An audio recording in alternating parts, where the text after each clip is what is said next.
It's your tech moment. Internet from space. John Brodkin writes, Amazon plans nationwide broadband with both home and mobile service. Amazon is seeking government permission to launch 3,236 broadband satellites that would cover nearly all of the United States and much of the rest of the world. It's not clear whether Amazon will sell broadband directly to consumers, but whether it's a mix of direct-to-consumer and wholesale, or wholesale only, Amazon said it will build customer terminals that provide Ethernet connectivity in residences and businesses. Kuiper is wholly owned by Amazon, and its president is Rajiv Badial, a former SpaceX vice president who was reportedly fired because SpaceX CEO Elon Musk was unsatisfied with his company's satellite broadband progress.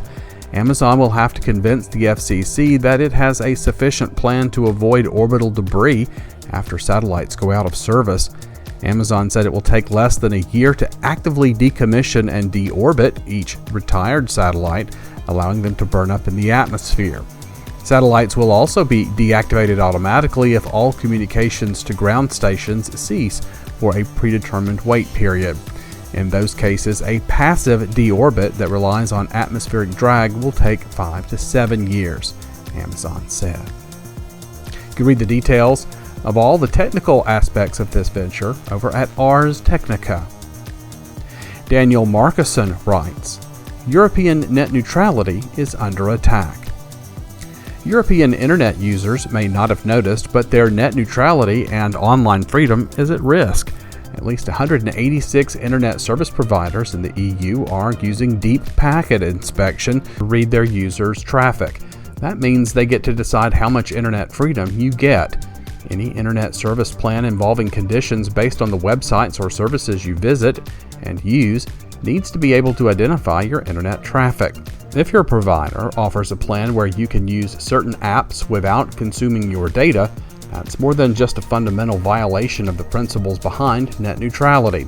It's also a breach of your privacy, as one way to distinguish between various types of traffic is used by DPI. Once a user accepts DPI, deep packet inspection, the ISP can use it in many ways, throttling connections, censoring content, and tracking users' traffic in greater detail than before. You can get the rest of this story from openrightsgroup.org. Madeline Perdue writes, How T-Mobile, AT&T, Verizon, and Sprint fight robocalls on their network.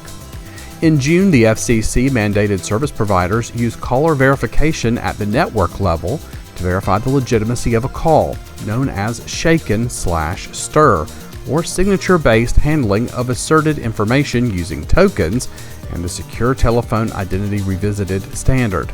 This would give providers the option to stop a call before it reaches a customer, or label the call either as a verified, good caller, or warn the customer the call might be spam.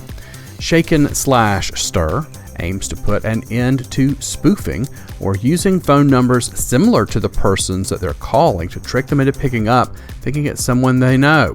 It must be implemented by the end of the year by all providers.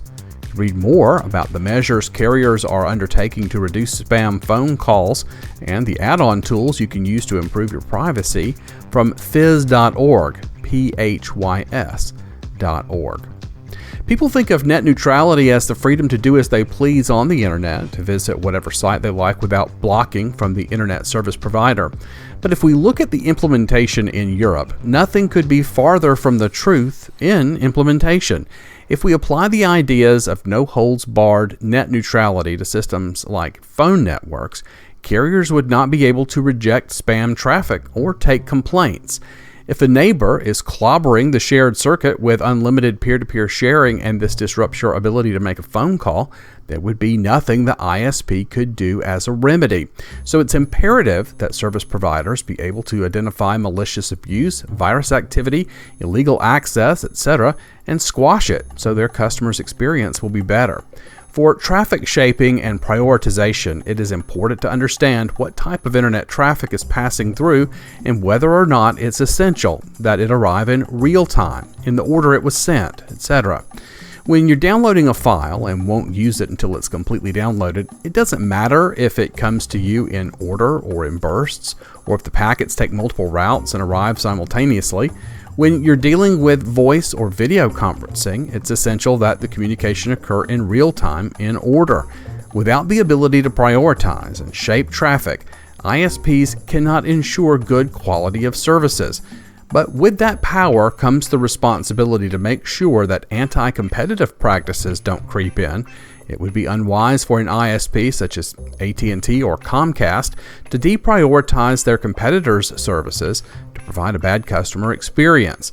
But in this era of massive consolidation where the lines between content creator and carrier are muted, we're headed for more exclusivity where content is only available if you have the right connection and device. I'm glad to see Google and Amazon have reversed course to make YouTube available once again on Fire TV devices, and Prime Video is now streamable on Chromecast devices. Give consumers the ability to choose the device, the network, and the service that fits them best at a price they like, and you have a winning multimedia space. Adam Santoriano writes, "Big Tech knows you better than your wife. He plans to rein it in." From London, Germany's top antitrust enforcer Andreas Mundt recently asked a roomful of lawyers, academics, and regulators to imagine a wall filled with their personal information collected by Facebook and Google. He told them to picture it stocked with their data broken up into categories like finances, location, relationships, and hobbies. "That is you," Mr. Mundt said, "and I promise you this wall knows you better than your wife." If you listened to Mr. Mundt when a few years ago he began raising alarms about the data collected by the tech giants. While online services like Facebook and Google did not charge a dime, people paid a high price by giving the companies so many personal details, he argued, and the people had no choice because the companies had no real competitors. But in February, his agency ruled that Facebook had broken the country's law and demanded that the company stop automatically sharing data among the services it owns, like Instagram and WhatsApp, or websites that use its like and share buttons. It was the first such ruling in Europe, putting in practice ideas that had never fully escaped academic and think tank debates. As American regulators and lawmakers intensify their scrutiny of big tech, there is a lot of discussion about whether or how they could accuse the companies of violating antitrust law. Often, regulators look to whether a company is causing consumer harm, a standard that can be hard to prove when a service is free. The response from Mr. Mundt is simple. The only way to take on Facebook and some of its peers is to attack what they value most: data. Read how Germany's antitrust enforcer is attacking global data collection in the full article at the New York Times. Other tech highlights: HelpNet Security has a good article on the technical details behind Astaroth malware. Zoom has to apologize again for a flaw in its software that bypasses camera permissions on the Mac platform. Engadget has that story. And ZDNet is talking about a hijacking vulnerability in those Logitech USB wireless dongles for your keyboard and mouse. Help us out by thumbing this up or giving it claps or telling people or sharing it on social media, please. And for goodness sake, subscribe. It's free after all.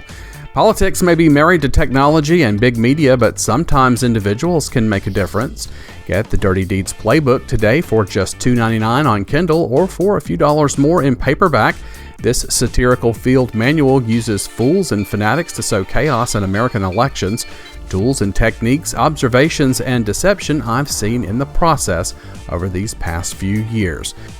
Support this news aggregation service by checking out our website at www.yourtechmoment.com today. Links there show all the places you can listen to the podcast or watch for free. Check out our Fire TV app and Amazon Alexa skill for your flash briefing. Also find out about my other projects or buy books, advertise, and support this project with merchandise purchases. And I want to give a warm welcome to all the new listeners at iHeartRadio. Have a great day.